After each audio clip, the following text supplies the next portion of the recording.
그리스도인의 비전, 기독교 세계관 정립을 위한 성경적 토대. 2부 성경적 세계관이란 무엇인가? 3장 창조에 기초하기 첫 번째입니다. 그리스도인들의 관심사를 좀 살펴보자면요.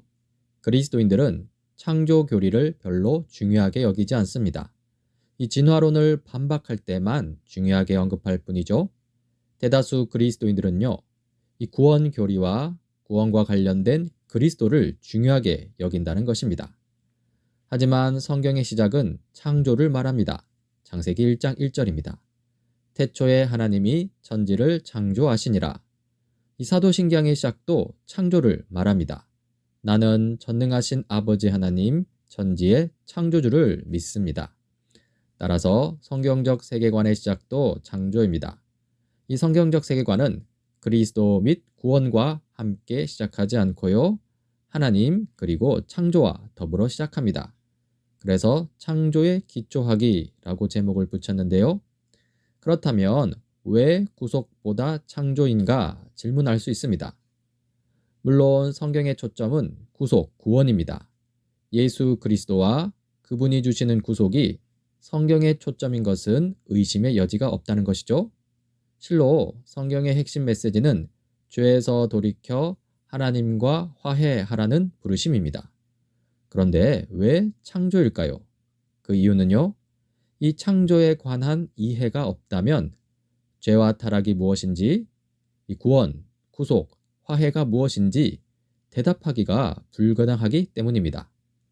이 죄와 타락 그리고 구원은요. 이 창조에 대한 어떤 것이기 때문에 그렇습니다. 그렇다면 죄와 타락은 무엇일까요? 이 죄를 이야기하기 위해서는 최초의 인간이 어떻게 하나님께 불순종했으며 하나님의 선한 창조 세계가 어떻게 일그러졌는가를 알아야 합니다. 즉, 죄와 타락은요, 다름 아닌 이 창조 세계를 망가뜨리는 것입니다. 그리고 구속, 구원이란 무엇일까요? 이 질문에 대한 답은요, 이 창조 세계를 죄의 굴레와 영향에서 건져내어 회복시키려는 하나님의 사랑의 역사가 바로 구원이라는 것입니다. 즉, 구속, 이 구원은요, 죄로 인해 망가진 바로 그 창조 세계를 회복시키는 것입니다. 즉, 창조는 성경의 중심 메시지는 아니어도 이 성경 메시지의 기초가 됩니다. 다시 말해서 성경의 중심 메시지는 구속이지만요. 성경 메시지의 기초는 창조입니다. 이 세계관적인 질문 4가지를 통해서 창조의 위치를 살펴볼 수 있습니다. 우리는 누구이며 우리는 어디에 있는가라는 이 창조에 관한 질문에 먼저 답하지 않는다면요. 그 다음 질문들, 무엇이 잘못되었는가, 치유책은 무엇인가 라는 이 타락과 구속에 관한 질문에 답할 수 없다는 것인데요. 이러한 4가지 세계관 질문에 대답하다 보면 우리는 창조, 타락, 그리스도 안에서의 구속이라는 이 성경의 기본 흐름을 파악할 수 있게 됩니다. 즉, 창조가 먼저이고 창조가 기초라는 것이죠. 이러한 창조는 말씀과 지혜로 이루어집니다.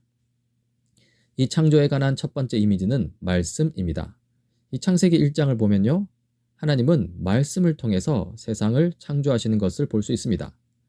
이 제1창조라고 할 수 있는 물질의 창조를 보자고요.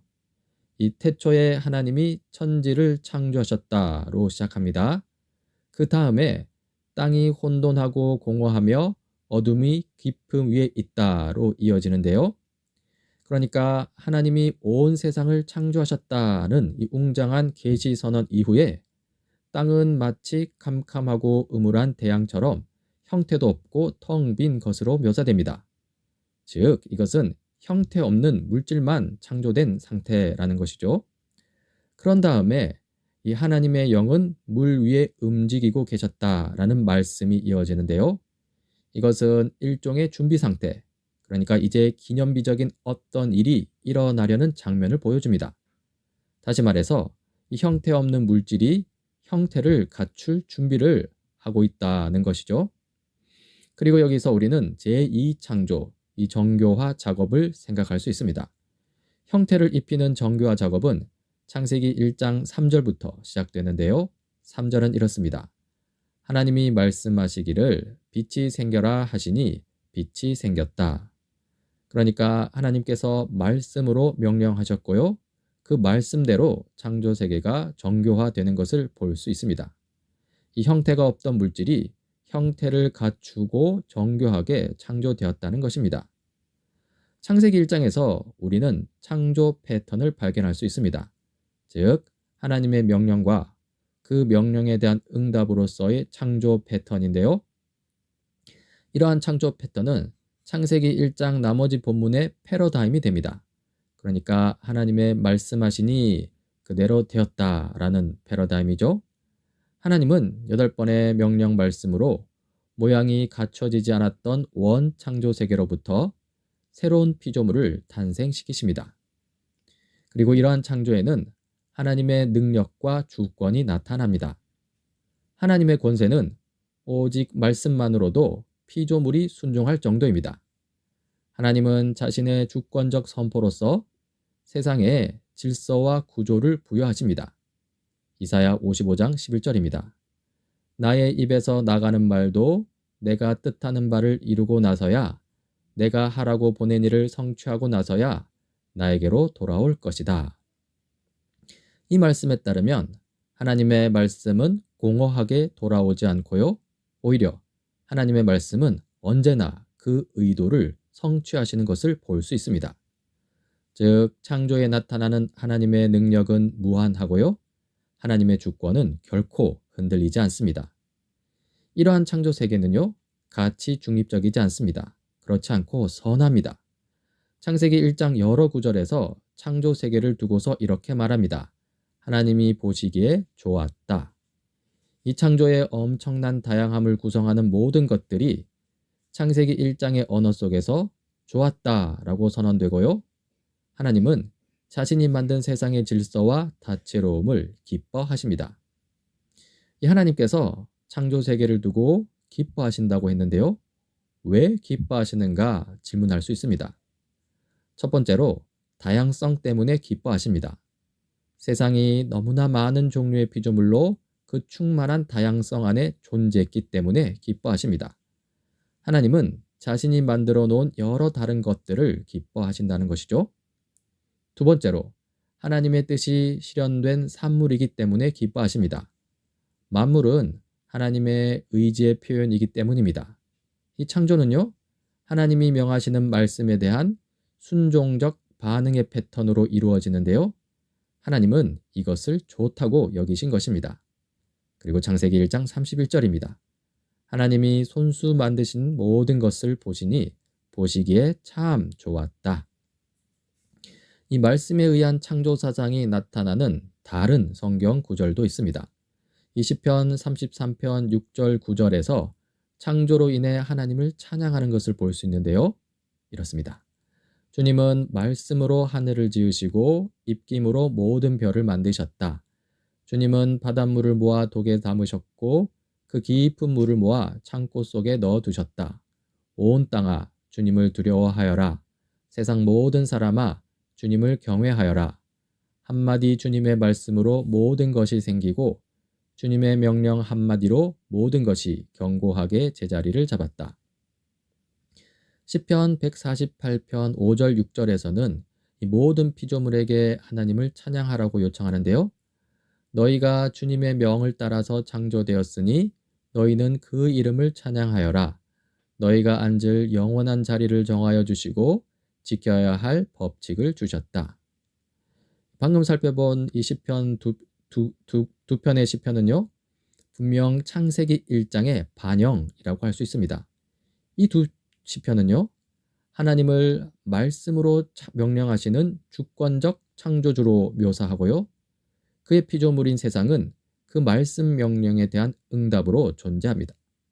즉, 창조는요, 하나님의 말씀에 의한 것입니다. 이 창조에 관한 두 번째 이미지는 지혜입니다. 이 잠언 8장에 잘 나타나는데요.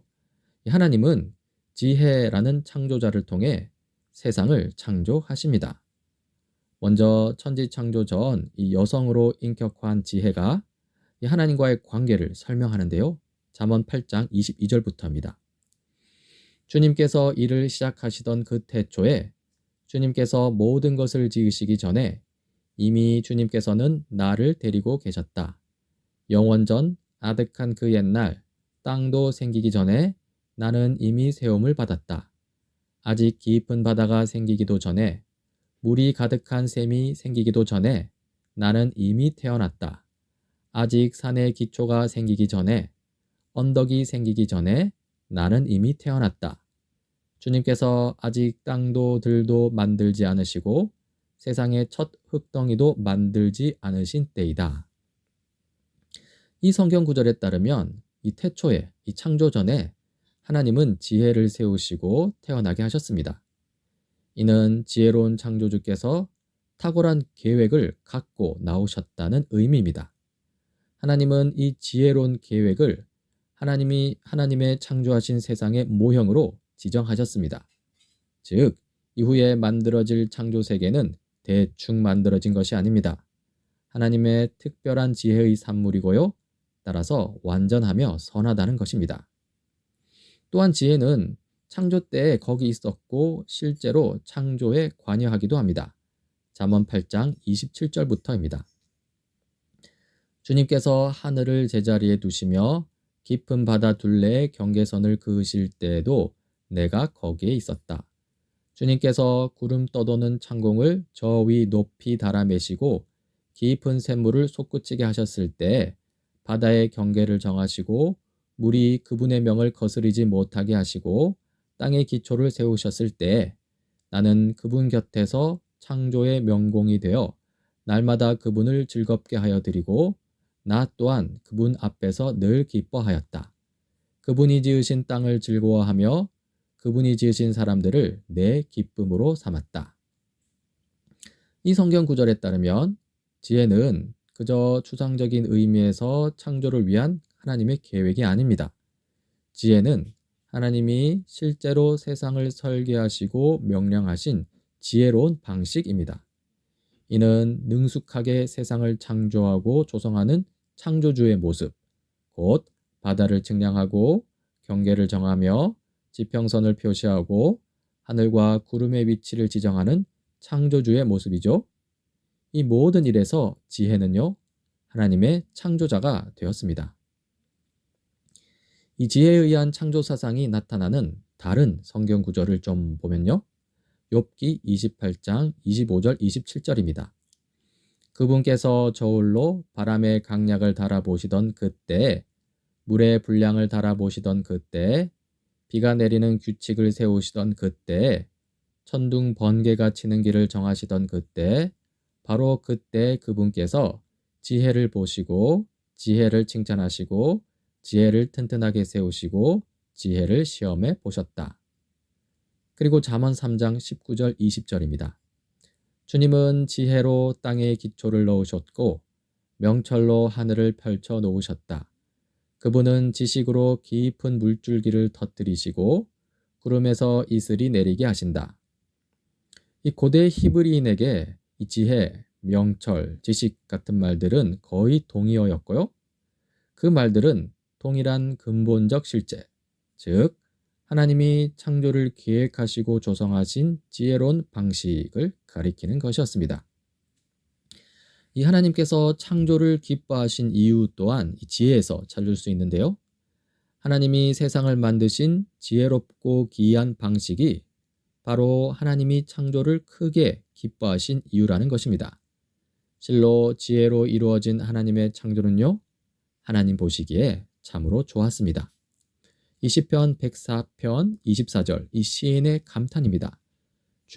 주님께서 손수 만드신 것이 어찌 이리도 많습니까? 이 모든 것을 주님께서 지혜로 만드셨으니 땅에는 주님이 지으신 것으로 가득합니다. 그리고 시편 139편 13절 이 다윗의 감탄입니다. 내가 이렇게 빚어진 것이 오묘하고 주님께서 하신 일이 놀라워 이 모든 일로 내가 주님께 감사를 드립니다. 내 영혼은 이 사실을 너무도 잘 압니다. 이러한 성경 구절들은요, 이 창조의 기이함과 탁월함에 대한 성경 기자들의 인식, 즉 창조주를 찬양하게 만드는 기자들의 인식을 보여주는 사례들입니다. 참으로 하나님은 찬양받기에 합당하신 분인데요. 실로 창조는 찬양이라는 문맥 속에 놓여 있습니다. 이 성경에서 창조는 결코 추상적이거나 사변적인 방식으로 다루어지지 않고요. 이 성경에서 창조는 모두 하나님을 찬양하고 경배하는 문맥에 등장합니다. 찬양받기 합당하신 하나님이라는 것인데요. 즉 논의의 초점은요, 지혜롭고 전능하신 창조주 하나님께 맞춰집니다. 세상을 지으신 놀라운 설계 속에 나타난 하나님의 예리한 통찰을 찬양하라는 것이죠. 지혜로 창조하신 하나님입니다. 또한 말씀으로 창조된 피조물이 자신의 존재로 응답하는 이 하나님의 당당한 권위를 찬양하라는 것이죠. 말씀으로 창조하신 하나님입니다. 이 말씀과 지혜에 의해 창조하신 하나님은 예레미야 10장 1절 16절에도 나타납니다. 좀 부분을 보면요. 권능으로 땅을 만드시고 지혜로 땅덩어리를 고정시키시고 명철로 하늘을 펼치신 분은 주님이시다. 주님께서 호령을 하시면 하늘에서 물이 출렁이고 땅끝에서 먹구름이 올라온다. 주님은 번개를 일으켜 비를 내리시며 바람 창고에서 바람을 내보내신다. 이 성경 구절은 이 지혜를 통한 창조와 말씀을 통한 창조를 함께 이야기합니다. 이렇게 지혜를 통한 창조와 말씀을 통한 창조는요, 창조주를 찬양할 근거가 됩니다. 한편 이 하나님이 창조하신 세계는 질서정연합니다. 이 창조 행위를 통해 세상에게 모양과 크기를 정해주시는 하나님이라는 것인데요. 이 창세기 1장에서 아직 형태가 없는 땅에 창조주의 말씀이 질서와 구조를 부여하는 것을 볼 수 있고요. 또 잠언 8장에서 이 지혜는요, 하나님의 창조자로서 창조 세계에 이 한계, 정도, 경계를 부여하는 것을 볼 수 있습니다. 그리고 이사야 45장 18절을 보면요. 하늘을 창조하신 주, 땅을 창조하시고 조성하신 하나님, 땅을 견고하게 하신 분이 말씀하신다. 그분은 땅을 혼돈 상태로 창조하신 것이 아니라 사람이 살 수 있게 만드신 분이다. 이 이사야 말씀은요, 이 땅이 혼돈하고 공허하며 어둠이 깊음 위에 있는 그런 지구의 모습은 이 창조의 최종 상태가 아니라는 것입니다.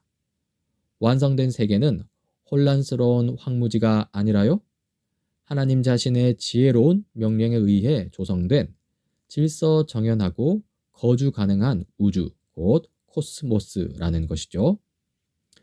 이렇게 질서정연한 창조세계는 홀로 존재하는 것이 아닙니다. 철저히 하나님을 의존합니다. 이 창조에 관한 성경 구절들은요, 질서나 구조 그 이상을 함의하고 있습니다. 이 하나님의 말씀은 신실하시고요, 세상의 기초를 놓고 세상을 세우시며 세상을 딱 맞는 자리에 굳건하게 고정시키는데요. 따라서 창조세계는 하나님 덕분에 안정된 질서, 의지할 수 있는 구조를 가질 수 있음을 유추하게 된다는 것이죠. 이것은 창조세계가 근본적으로 하나님께 의존적임을 보여주는 것입니다. 우리 인간을 보자고요. 우리 인간은요, 우리 내부에 스스로 존재할 수 있는 구조를 갖고 있지 않습니다. 우리는 육체와 먼지에 불과하고요, 오늘 있다가 내일이면 사라질 존재입니다. 즉, 인간은 영원하신 하나님께 의존해야 합니다. 이사야 40장 6절 8절입니다. 모든 육체는 풀이요 그의 모든 아름다움은 들의 꽃과 같을 뿐이다. 주님께서 그 위에 입김을 부시면 풀은 마르고 꽃은 시든다. 그렇다. 이 백성은 풀에 지나지 않는다. 풀은 마르고 꽃은 시드나 우리 하나님의 말씀은 영원히 서 있다. 그리고 인간뿐 아니라 모든 피조물이 다 그렇습니다. 이 모든 피조물이 철저히 하나님께 의존한다는 것인데요. 하나님의 지혜로운 말씀이 우리의 존재를 붙잡고 유지하시기 때문에 우리가 존재한다는 것입니다.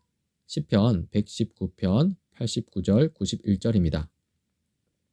주님, 주님의 말씀은 영원히 살아있으며 하늘에 굳건히 자리 잡고 있습니다. 주님의 성실하심은 대대에 이릅니다. 땅의 기초도 주님께서 놓으신 것이기에 언제나 흔들림이 없습니다. 만물이 모두 주님의 종들이기에 만물이 오늘날까지도 주님의 규례대로 흔들림이 없이 서 있습니다. 이렇게 모든 피조물이 하나님과의 관계 속에서 유지되는 것을 우리는 볼 수 있는데요. 이러한 관계를 언약이라고 표현할 수 있습니다. 이 언약이 무엇인지는 다음 시간에 살펴보도록 하겠습니다.